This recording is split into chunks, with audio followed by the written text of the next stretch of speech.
Wakil Ketua Golkar Gowaipar SYL pilih menangkan Amin ketimbang Prabowo Gibran. Calon Presiden 2024 kita, Bapak Anies Rashid Baswedan.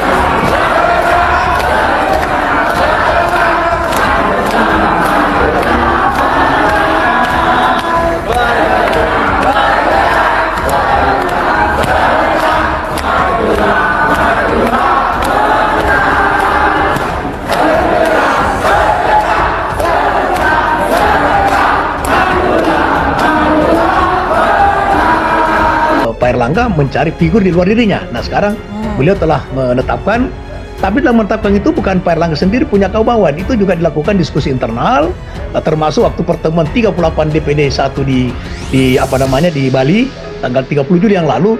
Dalam diskusi tersebut juga terwacanakan itu aspirasi dari DPD 1 yang mengusulkan kepada Pak Erlangga tentang nama Pak Prabowo, sekalipun juga ada yang mengusulkan Pak Ganjar. Tetapi aspirasi itu kemudian dibawa oleh Pak Erlangga dalam diskusi internal di Partai Golkar dengan konsultasi dengan para senior partai yang saya sampaikan tadi, sehingga memang telah diputuskan untuk bergabung dengan Gerindra dan Pak Prabowo sebagai calon presiden. Bro Sirajudin, Anda masih Golkar ya? Masih dong. Tapi kemana-mana kampanye Anies ini gimana? Kan Golkar itu memutuskan Erlangga sebagai calon presiden. Iya. Jadi karena Golkar tidak mampu memperjuangkan Erlangga untuk jadi presiden, Ya. terus diturunkan menjadi calon wakil presiden tidak mampu juga. Terus bagaimana kita sebagai kader ya yang bisa percaya kepada pemimpin yang tidak mampu memperjuangkan dirinya? Tapi Anda nggak dipecat ya? Dibiarkan aja. Pecat memecat itu suatu hal yang biasa di Golkar. Jadi hari ini orang dipecat ya kan, ya nanti di tahun depan orang dipulihkan kembali. Oke. Jadi artinya bahwa merugi Golkar kalau memecat saya. Oke. Jadi ini bukan karena ada arahan dari mana-mana. Persoalan misalnya ada diskusi, ada konsultasi, ada sharing informasi dengan Pak Jokowi, itu adalah bagian daripada seninya berpolitik. Tapi sama sekali tidak ada izin, bukan izin. Kalau sepengetahuan mungkin ya. Jadi diskusi tidak dalam rangka minta persetujuan, tidak dalam rangka minta izin ya, tapi itu dalam rangka sebagai koalisi dan pemerintah yang sangat sulit dengan Pak Jokowi sebagai kepala negara, sebagai kepala pemerintahan. Saya kira suatu hal yang sangat normal ketika Pak Erlangga misalnya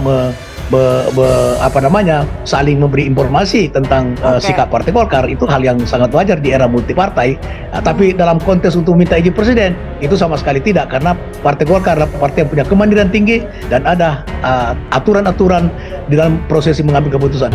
Sebagai kader, saya tidak tegak lurus karena komitmen kader Golkar secara publik ini saya yakin sama dengan saya, tetapi ada bedanya.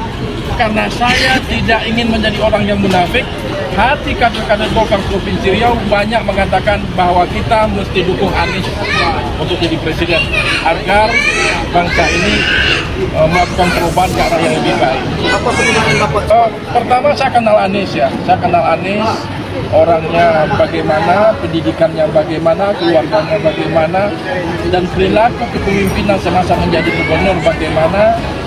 Dan saya yakin pilihan saya ini tidak membawa nama institusi partai saya, tetapi semangat Anies ini merupakan jiwa dari roh perjuangan saya untuk tetap mendukung Pak Anies. Anies bisa 75% di Rokan Urut.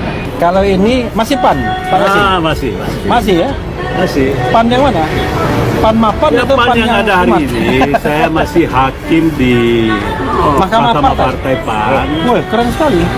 Tinggi sekali jabatan Mahkamah Partai. Iya. Mahkamah Partai. Jadi Anda tidak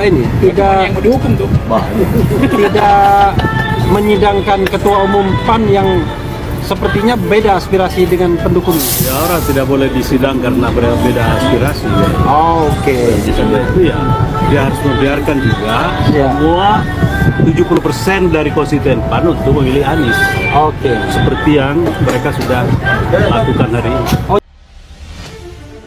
Wakil Ketua DPD 2 Golkar Kabupaten Goa, Sulawesi Selatan Sulsel, yang juga kakak ipar Syahrul Yassin Limpo, SYL Andi Muhammad Ishak memilih memenangkan calon presiden dan wakil presiden, Capres-Cawapres Anies Rashid Baswedan Muhaimin Iskandar Amin pada Pilpres mendatang.